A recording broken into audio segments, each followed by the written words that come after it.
Brunner's three-tiered model. Ano yung tatlo? The inactive, iconic, and symbolic. Sige, pag-usapan natin yan in today's video. First question, bakit mo na yan, sir, tinawag na tiered? Simple lang.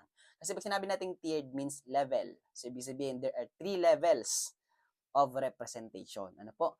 So, ito, pag sinabi kasi nating level, i-imagine mo lang na pag sinabing level, automatic naka-arrange yan from basic to complex. Ano po? So, ibig sabihin yung mga mauunang levels, ito yung mga madadali lang, ito yung dapat unahin mo. Tapos habang tumataas yung level, mas nagiging complex. Pangalawang tatandaan mo, yung three-tiered model is naka-arrange siya from concrete to abstract. Ibig sabihin yung mga pinakaunang level, concrete, habang tumataas yung level, naging abstract. O pag sinabi natin concrete, ibig sabihin dito, natututo ang bata by doing. Ibig sabihin, dito, ginagamitan niya ng senses. Ibig sabihin, ito yung mga nakikita niya, na mapakinggan, nahawakan, nalalasahan, na amoy. Ano po? Pero kapag sinabi natin abstract, ito naman yung mga beyond senses. Ito yung hindi natin basta-basta kayang gamitin ng senses. Hindi natin basta-basta kayang makita, mapakinggan, mahawakan, malasahan, maamoy. So, ang tinuturo ng three-tiered model by Brunner, kapag nagtuturo daw tayo sa mga bata, dapat ang una nating pinapakita sa kanya ay yung mga kaya niyang makita, kaya niyang mapakinggan, kaya niyang mahawakan, malasahan, maamoy. In short, kaya niyang gawin. Ano po? Para konkreto sa mga bata. Pero habang tumataas yung grade level niya, ini-introduce natin ngayon yung mga abstract concepts. Kasi ang gusto natin, holistic ang bata.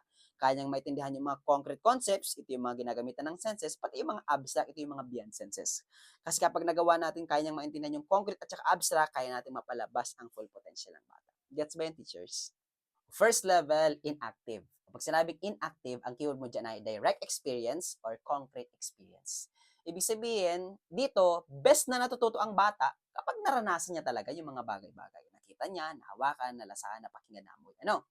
So, the best na ginagawang inactive kapag mga preschool ang mga bata. Ano? Kaya nga, di ba, ang strategy ginagamit kapag preschool, naglalaro yung mga bata. Ano? So, game-based learning. O, kumakanta sila, sumasayaw, naglalaro.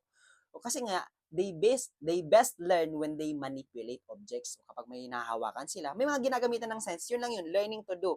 Ang tawag doon ay inactive. In short, pag sinabi natin inactive, the students learn through experience. Kailangan nila munang maranasan para matutunan nila yung mga bagay-bagay.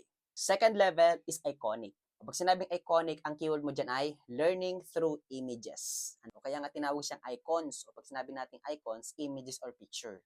So, ibig sabihin dito, image-based learning or picture-based learning. O kasi sa inactive po, ito yung learning through experiences. Pero kapag sinabi na yung iconic, that is learning through images.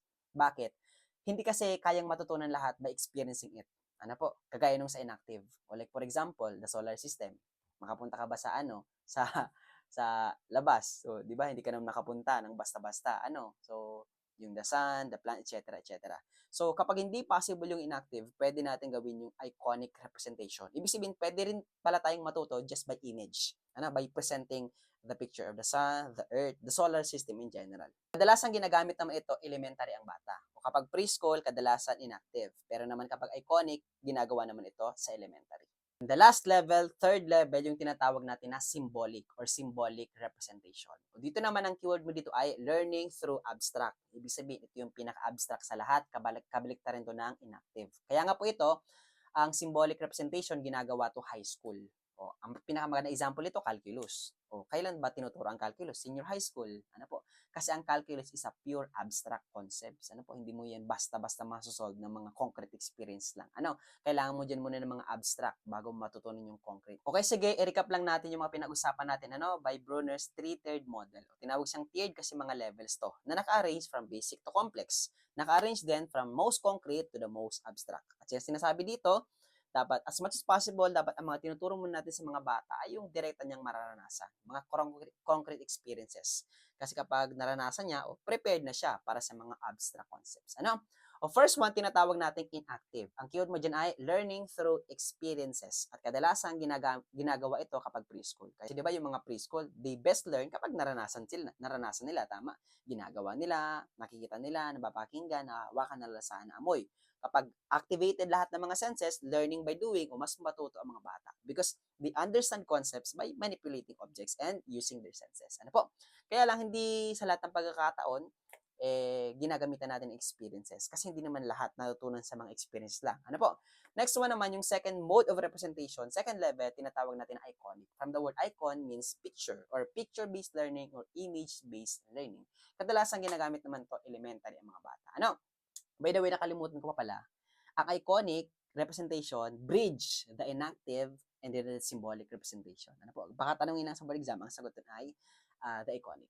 Next naman, third level, tinatawag natin na symbolic representation. Ang keyword mo dyan ay learning through abstract. Ito yung pinaka-abstract sa lahat. Kaya ito, ginagamit ito kapag high school na yung mga bata. Ano?